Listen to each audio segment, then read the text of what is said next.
장애인 문화복지신문 제428호 제1면 기사입니다. 김동연 오늘은 장애인 차별 철폐의 날. 장애인 인권헌장에 따라 도정 펼칠 것. 김동연 경기도지사는 18일 경기종합노동복지회관에서 열린 제44회 장애인의 날 4월 20일 행사에 참석해 장애인 정책 5개년 계획을 발표하고 정책의 계획 단계에서부터 장애인을 우선 고려한다는 장애인 인권헌장을 실천하겠다고 약속했다.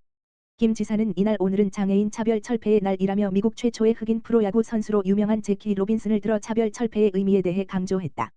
김 지사는 제키 로빈슨이 미국 프로야구에서 가장 뛰어난 선수는 아니지만 차별 철폐에 대한 상징적 의미를 갖고 있기 때문에 미국 프로야구는 그가 처음 뛰었던 4월 15일을 기념한다면서 우리 사회에도 장애인과 비장애인을 비롯해 없는 사람에 대한 차별, 더 권력을 가지지 못한 사람에 대한 차별 등이 넘쳐나는데 차별이 금지되는 의미 있는 날 장애인 돌봄 주간을 하게 될 뜻깊다라고 말했다. 이어 그는 오늘 발표하는 장애인 5개년 계획은 경기도 장애인 정책의 큰 지침과 방향이 될 것이기 때문에 의미가 있다면서 앞으로 장애인 인권헌장의 마지막 13번째 조항에 따라 경기도정을 펴겠다고 약속했다. 장애인 인권헌장의 마지막 조항은 장애인의 특수한 욕구는 국가정책의 계획 단계에서부터 우선 고려되어야 하며 장애인과 가족은 복지 증진을 위한 정책 결정의 민주적 절차에 따라 참여할 권리를 가진다이다. 경기도는 올해 4월 15일부터 20일까지를 360도 장애 돌봄 주간으로 지정해 장애인 정책 5개년 계획 선포, 장애인의 날 기념식, 장애인 초청 장애 연극 관람 등의 행사를 진행한다. 이날 행사에서 경기도는 중앙정부의 제6차 장애인 정책 종합계획과 민선 8기 도정 정책을 연계해 경기도 장애인 정책 5개년 계획을 발표했다. 5개년 종합계획은 2024년부터 2028년까지 경기도에서 추진하게 될 장애인 정책을 총괄하는 계획이다. 도는 이 기간 장애인의 욕구를 반영한 실질적 장애인 정책 추진을 목표로 장애인 일자리 지원, 장애 수당 지급 등 총 65개 정책에 2조 9,215억 원을 투입할 예정이다.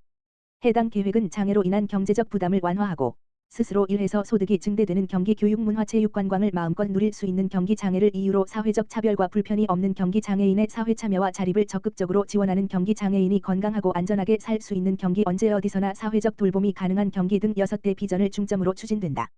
특히 인공지능이 만든 5개년 계획 영상도 함께 상영해 참석자들의 눈길을 끌었다.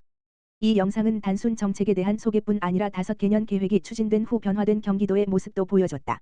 이어 경기도 장애인단체 연합회 회원 등이 참석한 가운데 장애인 인권 헌장 낭독, 표창 수여, 기념사, 축사, 경기도 장애인 정책 발표, 축하 공연, 기념 촬영 등의 순서로 진행됐다. 경기도 올해 60억 투입, 장애인 평생교육 기회 제공 추진.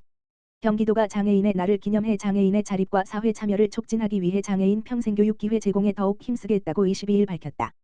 경기도는 올해 31개 시군을 대상으로 60억 원의 예산을 투입해 장애인 평생교육 프로그램 운영, 장애인 평생교육 시설 지원, 장애인 평생교육 우수 사례 발표회 발달, 장애인 평생교육 지원센터 운영, 장애인 평생학습도시 조성, 장애인 평생교육 이용권 사업 등 6개 사업을 추진한다. 장애인 평생교육 프로그램 운영 사업은 장애인 평생교육 관련 기관의 학력 보완, 문해, 직업능력 향상, 문화예술, 인문교양, 시민참여 등 6개 분야의 프로그램 운영비를 지원해 성인 장애인들에게 다양한 프로그램을 제공하는 사업이다. 또한 도내 23개소 장애인 평생교육시설의 프로그램 운영비와 평생교육사 인건비를 지원하고 발달장애인 평생교육지원센터 3개소를 위탁 운영한다. 교육부 공모사업으로 선정된 장애인 평생학습도시는 도내 군포, 양평 등 18개 시군에 조성돼 장애인 평생교육을 위한 편의시설을 갖추고 맞춤형 프로그램을 제공한다.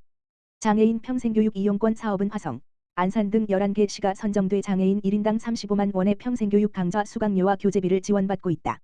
장애인 평생교육 프로그램 참여와 장애인 평생교육 이용권 지원을 희망하는 장애인은 시군 평생교육과에 문의하면 참여할 수 있다. 조태훈 경기도 평생교육과장은 장애인 평생교육 지원으로 장애인의 삶의 질을 높이는 기회가 되기를 바란다며 장애인 평생교육 발전을 위해 다양하고 내실 있는 사업 추진에 힘쓰겠다고 말했다. 임태희 교육감, 경기 특수교육 모델이 세계적 모델이 될 수 있을 것 확신해. 경기도교육청, 교육감 임태희, 이 제44회 장애인의 날을 맞아 이천스문의 경기특수교육 서포터즈 발대식을 개최했다. 경기특수교육 정책을 현장과 함께 추진하겠다는 강한 의지의 표현이다. 18일 남부청사에서 열린 발대식에는 임 교육감을 비롯해 유초중고특수학교 교원 및 학부모, 교육행정직, 단체 대표 등으로 구성된 서포터즈 100여 명이 함께 참석했다. 발대식에서는 경기특수교육 활성화 새 개년 계획 추진 증거 기반의 교육정책 추진 및 평가 서포터즈의 역할 및 운영 계획 등을 공유했다. 또한 스마트 특수교육, 보편적 교육정책 등 특수교육 주요 정책 10개 분야별로 모둠을 구성해 협의하고 서포터즈의 활동 방향 등을 활발하게 논의했다. 도교육청은 앞으로도 경기특수교육 정책의 교육공동체의 참여 기회를 확대하고 현장의 목소리를 담은 특수교육 정책을 적극 추진해 나갈 방침이다.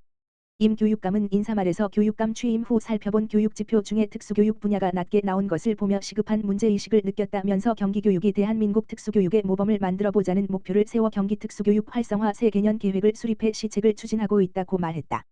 이어 특수교육 정책을 지속적으로 추진하기 위해서는 구체적인 증거와 데이터에 기반해 상대를 설득하고 이해를 구하도록 노력해야 한다고 강조하며 장애 학생이 타고난 재능을 잘 발휘해서 행복한 인생을 살 수 있도록 서포터즈 여러분께서 함께 고민해 주시기 바란다고 말했다.